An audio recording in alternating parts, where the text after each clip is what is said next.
આપણે જ્યારે પ્લાસ્ટિકની બોટલ ફેંકીએ છીએ ત્યારે ક્યારે વિચાર્યું છે કે એનો સંબંધ સીધો ક્લાઇમેટ ચેન્જ સાથે હોઈ શકે છે? આજે આપણે આ જ છુપાયેલા કનેક્શન વિશે વાત કરવાના છીએ. પ્લાસ્ટિકનો કચરો અને ગરમ થતી પૃથ્વી, હા, બંને વચ્ચે એક એવી કડી છે જે જાણીને કદાચ નવાઈ લાગશે. તો સવાલ એ જ છે, આ પ્લાસ્ટિકની બોટલ અને ગરમ થતો ગ્રહ, એમની વચ્ચે શું સંબંધ? જે પ્લાસ્ટિક આપણે રોજિંદા જીવનમાં વાપરીએ છીએ એ કેવી રીતે પૃથ્વીના તાપમાનમાં વધારો કરી રહ્યું છે? ચાલો આ આખી વાતને શરૂઆતથી સમજીએ.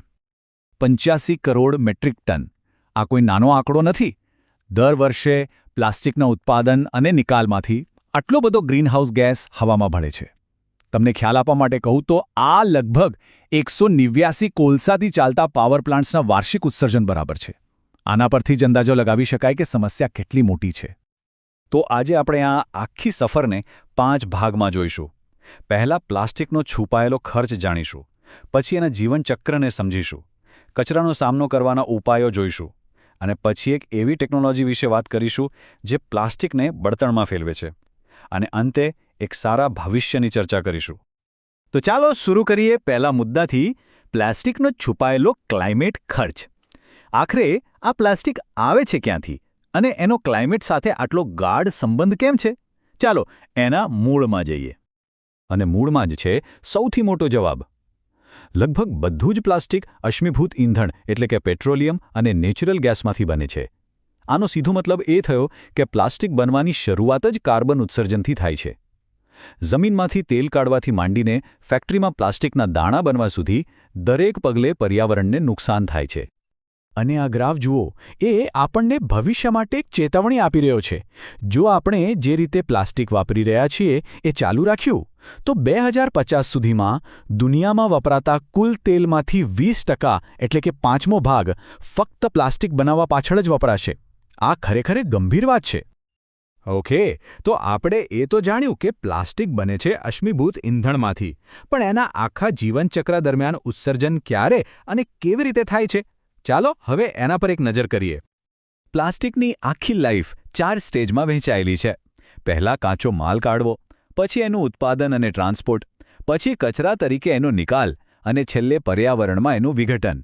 અને મહત્વની વાત એ છે કે આ દરેક તબક્કે, દરેક સ્ટેજ પર ગ્રીનહાઉસ ગેસ છૂટા પડે છે. સમસ્યા ફક્ત કચરાપેટીથી શરૂ નથી થતી. અને આ ચાર્ટ એક કડવું સત્ય બતાવે છે. અત્યાર સુધી આપણે જેટલું પણ પ્લાસ્ટિક બનાવ્યું છે એમાંથી ફક્ત 9% જ રિસાયકલ થયું છે. ફક્ત 9%. બાકીનું 79% તો જમીનમાં દટાયેલું પડ્યું છે અથવા આપણા પર્યાવરણમાં નદી દરિયામાં ફરી રહ્યું છે, જ્યાં તે સદીઓ સુધી રહેશે. હવે જે કચરો ભેગો થાય છે એનું શું? આપણી પાસે 2 મુખ્ય રસ્તા છે. એને જમીનમાં દાટી દો અથવા બાળી નાખો. પણ બંનેમાં પ્રોબ્લેમ છે. જમીનમાં દાટેલું પ્લાસ્ટિક સડે છે ત્યારે મિથેન જેવો શક્તિશાળી ગ્રીનહાઉસ ગેસ છોડે છે, અને જો એને બાળીએ તો કાર્બન ડાયોક્સાઇડ અને ઝેરી બ્લેક કાર્બન હવામાં ભળે છે. એટલે કે કોઈ પણ રસ્તો સારો નથી. સારું, તો સમસ્યાની ગંભીરતા તો સમજાઈ ગઈ. હવે વાત કરીએ ઉકેલોની. આટલા મોટા કચરાના ઢગલાનો સામનો કરવા માટે અત્યારે આપણે શું કરી રહ્યા છીએ? ચાલો જોઈએ.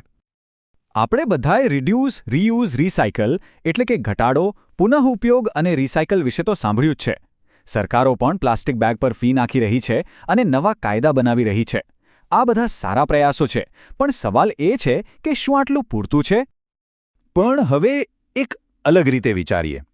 શું થાય જો આપણે આ પ્લાસ્ટિકના કચરાને એક સમસ્યા તરીકે જોવાનું જ બંધ કરી દઈએ અને એને એક કિંમતી સંસાધન, એક રિસોર્સ તરીકે જોઈએ તો?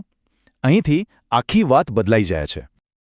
અને બસ આ જ વિચાર આપણને લઈ જાય છે આપણા ચોથા વિભાગ તરફ, એક એવી ક્રાંતિકારી ટેકનોલોજી તરફ જે પ્લાસ્ટિકના કચરાને કચરો નહીં પણ ઉપયોગી બળતણ બનાવે છે.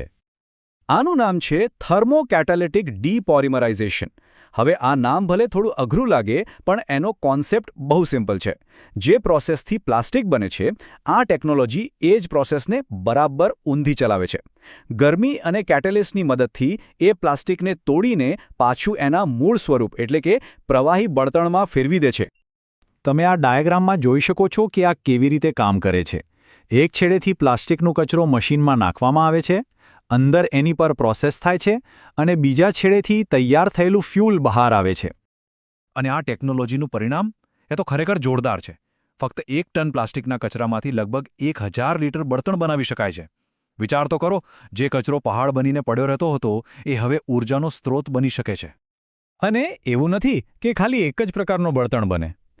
1 ટન પ્લાસ્ટિકમાંથી લગભગ 700 લીટર ડીઝલ, 100 લીટર કેરોસીન અને 200 લીટર જેટલું લાઇટ ઓઇલ મળે છે. આ બધાનો ઉપયોગ વાહનોથી લઈને ઉદ્યોગો સુધી બધે થઈ શકે છે. તો સવાલ એ થાય કે આમાં કયા પ્રકારનું પ્લાસ્ટિક વાપરી શકાય? તો જવાબ છે એ જ પ્લાસ્ટિક જે આપણે રોજ ફેંકીએ છીએ. દૂધની બોટલો, પ્લાસ્ટિકની થેલીઓ, ખાવાના ડબ્બા, ડિસ્પોઝેબલ કપ, આ બધો જ સામાન્ય કચરો આ ટેકનોલોજી માટે કાચો માલ છે. આ ટેકનોલોજી એકદમ શાનદાર છે, પણ આપણે એક મોટા ચિત્ર વિશે પણ વિચારવું પડશે. તો ચાલો આપણા છેલ્લા વિભાગમાં એક એવી સિસ્ટમની વાત કરીએ જ્યાં કચરો પેદા જ ન થાય, જેને કહેવાય છે સર્ક્યુલર ઇકોનોમી અથવા ગોળાકાર અર્થતંત્ર. અત્યારે આપણી સિસ્ટમ છે બનાવો, વાપરો અને ફેંકી દો. પણ ગોળાકાર અર્થતંત્રનો વિચાર એ છે કે વસ્તુઓને એવી રીતે ડિઝાઇન કરો કે એને વારંવાર વાપરી શકાય અને છેલ્લે રિસાયકલ કરીને એમાંથી નવી વસ્તુઓ બનાવી શકાય. એક અભ્યાસ કહે છે કે જો આપણે આ સિસ્ટમ અપનાવીએ તો દરિયામાં જતો પ્લાસ્ટિકનો કચરો 80% સુધી ઘટી શકે છે. તો અંતે સવાલ આપણા સૌની સામે છે. પ્લાસ્ટિક આપણા ગ્રહને, આપણા પર્યાવરણને હંમેશા માટે બદલી નાખે એ પહેલાં શું આપણે પ્લાસ્ટિક સાથેના આપણા સંબંધને બદલી શકીશું? આનો જવાબ આપણે સૌએ સાથે મળીને શોધવો પડશે.